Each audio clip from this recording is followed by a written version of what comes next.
Hey, I'm Alex Radcliffe from Board Game Co. It's Professor Mike. And today we are reviewing Brink from Ivy Studios. There's a bunch of information and content you can see around this game already. You can see gameplays over on their channel. I know we filmed two. I don't know if they have to, but you can go to the Ivy Games channel and check that out. There's going to be a lot of content creators who have their hands on this game. I believe Dice Tower did a playthrough. There's a lot of things and ways to find out more information about Brink. But before we dive into the game, a few things to note. First of all, this is a prototype. All rules and components subject to change, and I'll have a link to the crowdfunding campaign down below. Secondly, please... I do believe there is a painted version planned. Painted version? Yes. I don't know. I guess that makes sense given Ivy Studios, but I don't think I knew that. I don't think I knew that. Secondly, just so that you know, Ivy Studios did bring us out to their studio to go ahead and film and play and all those things. So we did get a all expenses paid trip to go down to the studio, take that and any potential biases into account. And also, frankly, I'm friends with the people at Ivy Studios as well. So just take all of that into account. But with that, do you want to go ahead and talk about Brink? Sure. What shall I say? Oh, I did that wrong. That's on me. Let me go ahead and tell you about how Brink plays. Very loosely. I can talk about it. Well, I want to give them the short overview of the game, and then we can dive into it. Okay. I'm not going to do a full rules teach. This is not a really complicated game, but if you start getting into the details, it can add up, a lot very quickly. Let's see. So, you want to do the overview? Brink is a game that's based in the world of the Moonrakers universe, so it's going to be drawing a lot of inspiration from that, but it is definitely its own, completely own game, where you're going to be having a basically area control worker placement style game where you are uncovering these different tiles, and you're going to be gaining resources both for yourself and for trade with your opponent, and then you're going to be using those resources to complete different actions like gaining ambassadors, setting out different riders for voting that's going to be happening later in the game, and basically it's going to be a very tight action selection game where you have 3 different ships that you're placing for 3 different rounds, and that is it. And you're going to be using that to get the most points before anyone else can. Beautiful. I'm going to jump into a few small more details there. But first of all, when you place a ship out, you're going to be doing 3 things for that ship. First, you're going to get resources, which Meg talked about already, for yourself and for trading if they have a white line. You're going to have one of the actions in the game on the bottom, so you can take actions. And that means when you place a 3 ship out, it does 3 actions. So you get resources from 3 spots and then 3 different actions. And a 2 ship can get resources from 2 spots and 2 different actions. But the third thing these ships do is they're also going to be relevant for area control over certain colors. At the end of each round, players are going to use resources that they've gathered to go ahead and influence where you're going to be scoring each round. So for example, the green player probably wants to score blue right now because they have more presence on blue. We're not getting heavily into exactly how that plays out, but effectively the more ships you have, the more power you have, multiplied by the number of tiles you have presence on, is going to score the amount of points you can get, and those points escalate every single round. There's also the ambassadors like Meg said already, and there are going to be ship upgrades. You can have these little ship upgrades over here that can go onto your ship. These are going to have a bit of a sequence of leveling up your first ship, your second ship, your third ship, and then getting 15 points. Lastly, there's going to be a bunch of galaxy bonuses over here. These 5 different cards. Faction objectives that are going to give you points for the amount of cubes you have left, as well as in-game abilities if you get those. Now, again, that's still all overview territory, but hopefully by then you should have a general idea. It's going to be 3 rounds of play, worker placement, placing these ships out, getting resources, actions, and then area control based on where you place the ships, and do that across 3 rounds and see who wins the game from a combination of the points you got for that. But also you're going to get set collection for the ambassadors. Having different colored ambassadors is going to give you chunks of set collection, as well as a bunch of other peripheral ways to get points here and there. And with that, let's go ahead and talk about the game. We're going to start off as usual with what we like, don't like, and conceal. Alex, would you like to talk about the game? I think that'd be great. We're going to have what we like, don't like, and can see others not liking, as well as final thoughts, reviews, ratings, all those usual things. But let's start off with, what do you like about the game?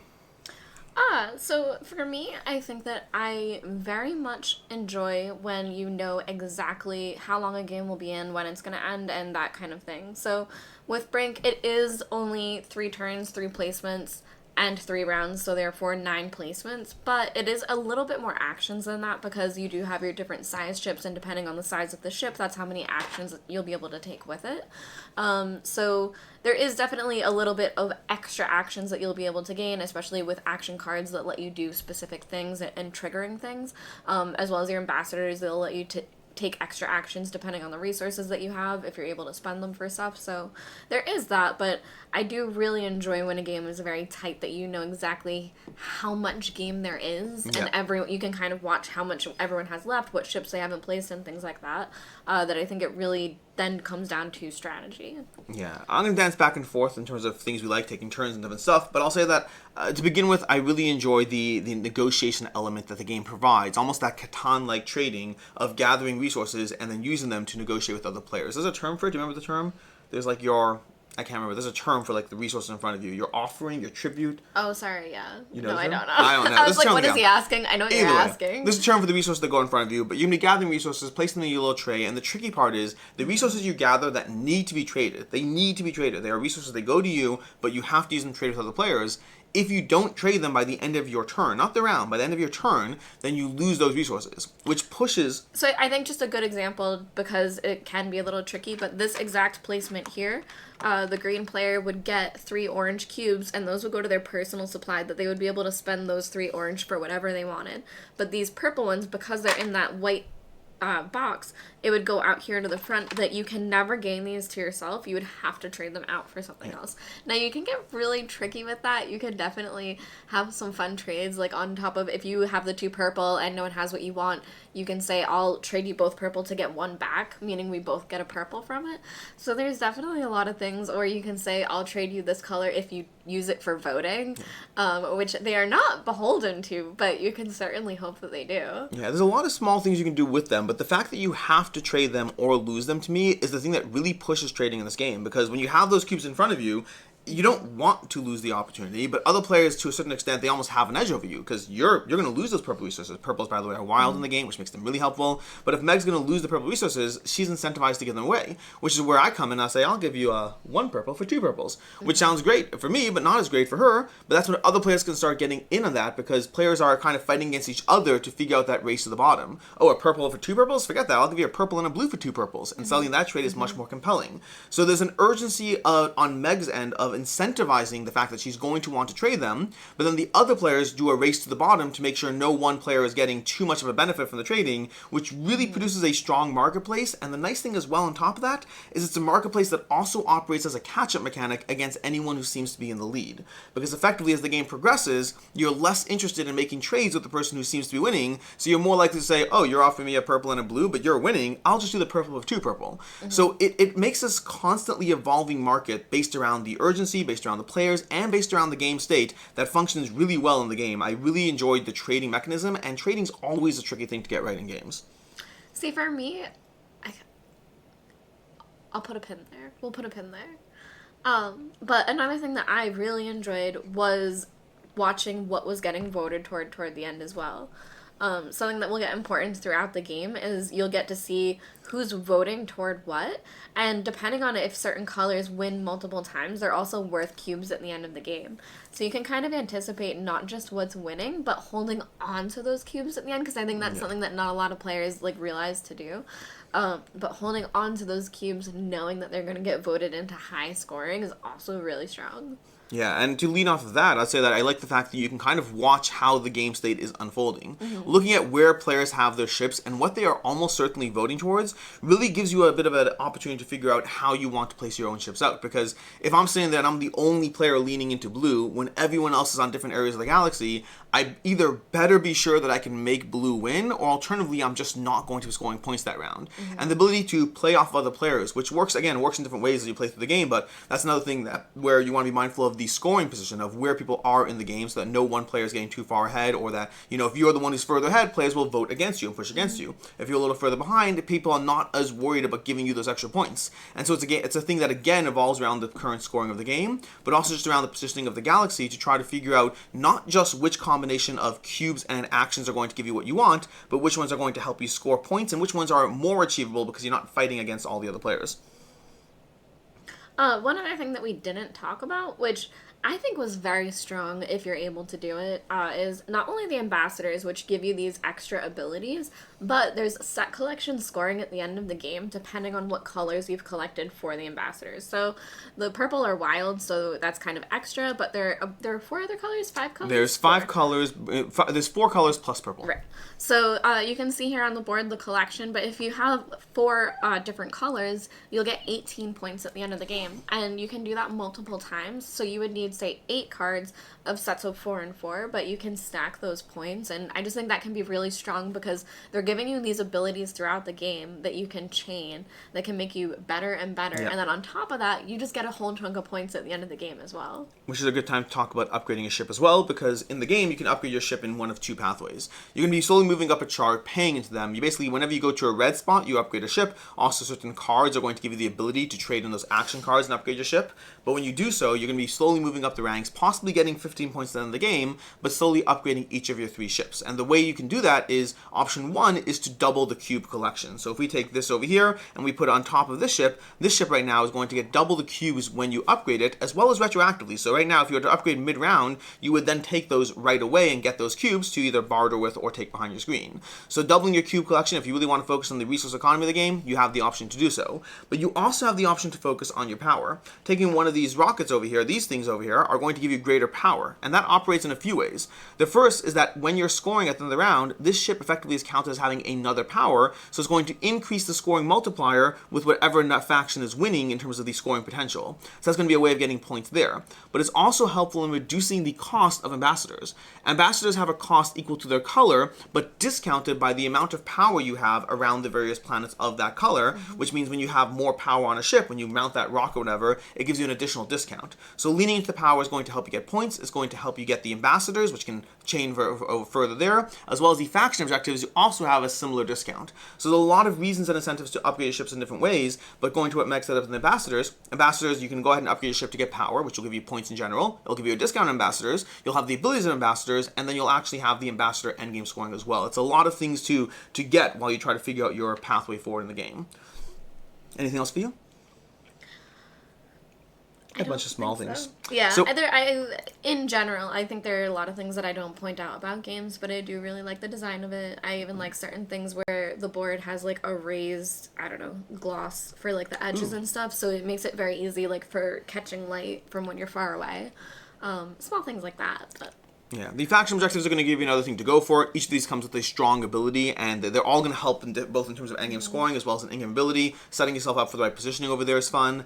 There's the fact that when you place in the game, if I place a ship, for example, over here, it stops the 3-player ships from being able to go on the various spots there, which means there's a degree of placement that will mess with the other players while they're trying to place things out.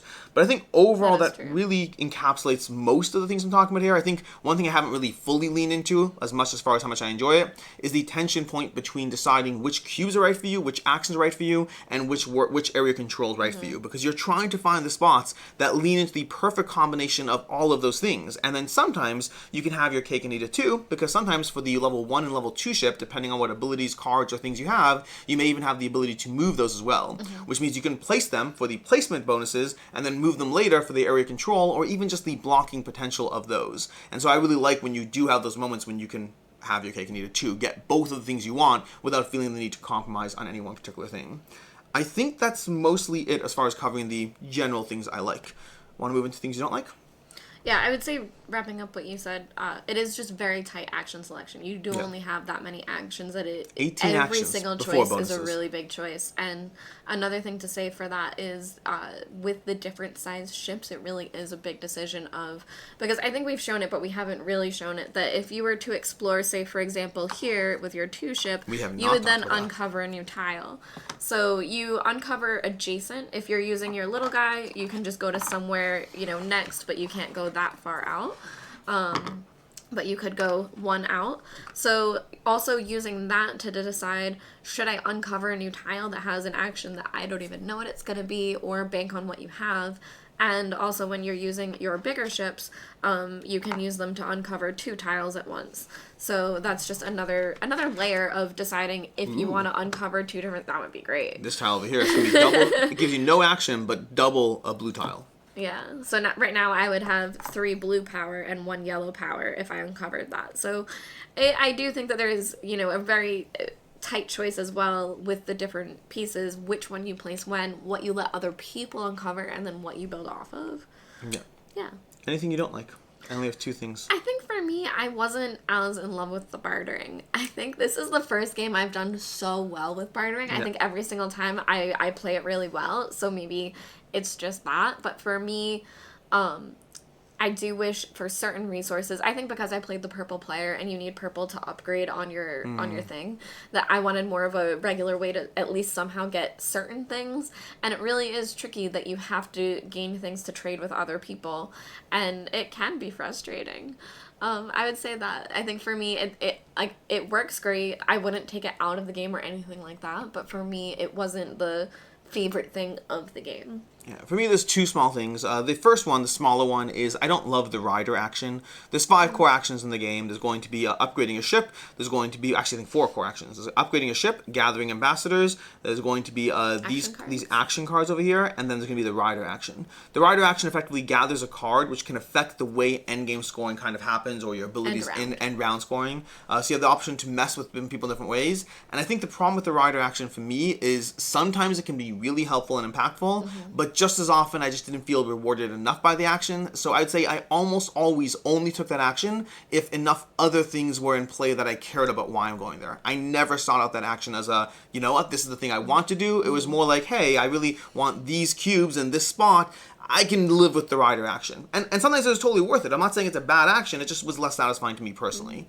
The other thing, bigger thing for me, I'd say, is that from the times I played this game, it has definitely run a little longer than I think I want it to. And I don't know if that's an us problem as far as the game groups we've been playing with, because I know that Ivy Games talked about the fact that they've been running these games and they're usually under 90 minutes, and they've had 1 or 2 people had longer games. Well, they now have 3 or 4 people that have longer games, because this one in general, like, we've played this like several times now, and it's never been a short experience. It's been medium to medium plus for us. I think I want to get it a bit tighter, and I don't know if that's just the players or the game. I don't know what it is exactly, but I do wish it were like half an hour shorter every single time we played. As far as what I can see others not liking, brief things over there, I'd say that number 1 is that bartering is one thing I was going to touch upon, because if you don't like that kind of race to the bottom bartering, it can certainly be a factor. I'll also say that the game has blind voting behind your screen every single round as far as influencing faction choices, as far as who's going to score. And again, the idea of putting out a whole hand of cubes and not being sure how things are going to play out and overbidding or underbidding, that can definitely be something that I can see players find frustrating. And the last thing I'd say, similar to what Meg talked about already, there's definitely times in the game where you're like, I really want these 2 spots. You know what, if I go here, I'll gamble on the right tile coming out, and sometimes the right tile is not actually the right tile, and you just gambled on the worst possible tile that could show up to help you in that. And so that's another thing where there's some degree of fun about exploring the galaxy, but there's definitely risks there. I tended to explore what people have already done, and only when I really felt it was the right choice did I explore the galaxy. As far as final thoughts, rating, and all that. Oh, goodness. Overall, I really enjoyed this one. I think that for me, in the genre I think it excels. Like we said, if you don't like bartering, this is something that probably wouldn't be for you. But even if you're kind of hesitant to it, I did think it worked really well. Like, I still even enjoyed it. It just wasn't the thing that would bring me to this game. And I do think it's very thinky. It's very tight action selection. It's very strategic. And it is very, very tight. You do not get that many resources. And all of those faction objectives up at the top, they're all 10 cubes each, besides the wild one, which is 8. So it really is very, very tight with resources. That I think that if you enjoy that, you'll really like it. You want to do a rating? Yeah, but you can go first. Sure. For me, I don't think I decided yet for this one. I decided. I think about these things a lot. For me, I really enjoyed this one. I started off high in it, and that continued throughout playing it. It's one that I really, really, really enjoyed this. And Ivy Games had a very large catalog of games. I've appreciated all of them. For me, Mythic Mischief has always been my favorite. The rest of them have always had things I liked and didn't like in different ways about them. But this one, to me, is easily a standout hit for me. The one hesitation I have, and I did hesitate on the rating, the one hesitation I have is the game length. That's the main thing. The rider action is like, I wish something better or different, but like ultimately it's still fine. The game length relative to the experience I get out of it is the only thing that I kind of wanted, like, I don't know what to do about that, but I kind of wish it were like a half hour shorter. But every other aspect of this, from the placement, the multiple decisions you're trying to make, the pushing towards all those the ambassadors and all the different things that can give you in-game and end-game scoring, all the decision points in this game were incredibly satisfying, from the interactive ones to the own tableau.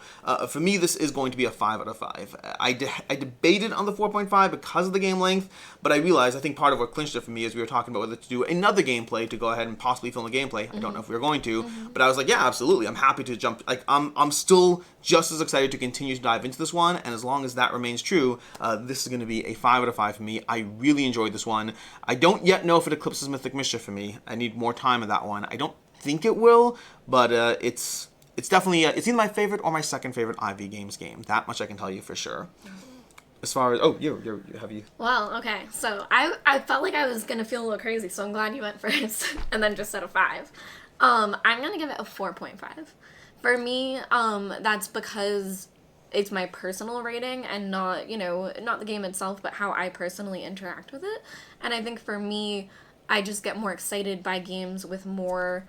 Either more that you're building for yourself in the tableau, or a game with more story that's pulling you in. So I think for me, this is already a game that's kind of set to be not exactly what I'm looking for.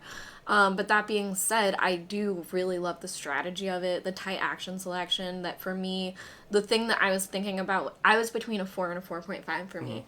And the reason I was like, it's definitely a 4.5, is that the first time we played, Ivy brought us into play, like we said, full disclosure, and they brought us in, we played a practice game, and then we played a filmed game, and that night we got to play anything we wanted, and I didn't suggest this because I thought it would be like weird task to play Brink again, but I wanted to. Yeah, I think that's the thing that pushed me over as well, because a big yeah. thing for me is, like, I've only had a few. I think this is my second 5 out of 5 this year, I think.